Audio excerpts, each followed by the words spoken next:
So I had, so I'm a singer, and I had been doing all kinds of things that I thought were my ministry. I always kind of thought in terms of ministry, but lay ministry, because women weren't ordained, back then.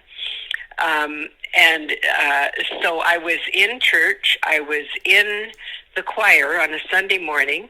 I was feeling somewhat unappreciated as a singer at that point in my life. For about a year, I'd been feeling unsatisfied and unappreciated. I'm in the choir. I'm singing with the choir. The choir in Knox was right up at the front and totally visible. I was right in the front row. And the young person who was preaching that Sunday was David Anderson, who was the son of a good friend, and it was his ordination sermon. He was to be ordained that year. He was a candidate for ministry from Knox, and he was telling his story of call. Mm-hmm.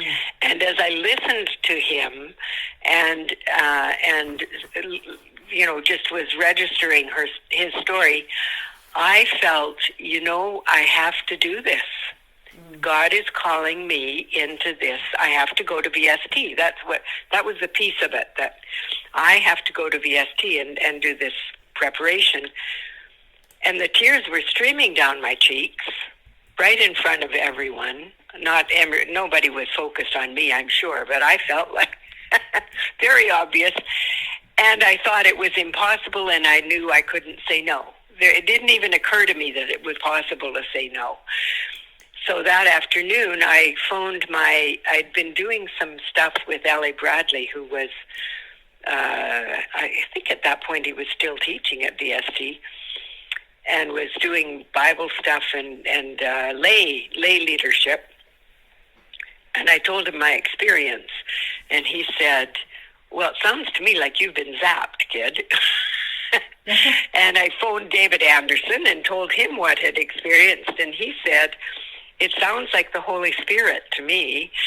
And so I phoned VST, and I made an appointment to go out. And Ellie had said to me, "You want to speak with," and I can't remember who it was now, was to be the person who was the in the office registrar, and she was on leave. She had a sabbatical, and it turned out that the person that I did speak with was the person Ellie had named as, "If you have a chance, you should talk to this person." And so that was who I spoke with. And I told him I wanted to start with Bible. I wanted to audit one class. I would just audit, but I wanted to do everything. I wanted to take the exams. I wanted to write the papers, because I wanted to prove myself that I could actually be a student again. And so my class was to be a Thursday afternoon from 2 to 4, I think it was. But the other two classes were in the week were in the mornings. Well, the class that was in the afternoon was going to be a problem to me, because I had an 8-year-old son who was coming home from school at 3 o'clock in the afternoon. How could I not be there?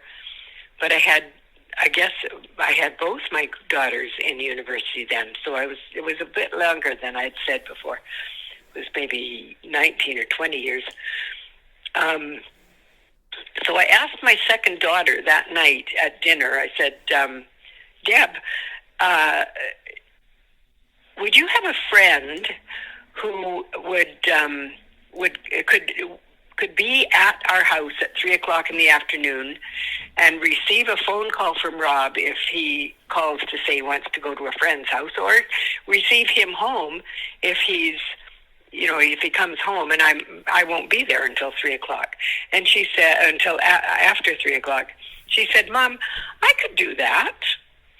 And I think I want to learn how to cook, so I could cook dinner that night." And I thought, okay, God, I get it.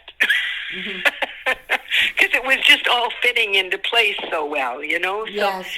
yeah, just but that was that initial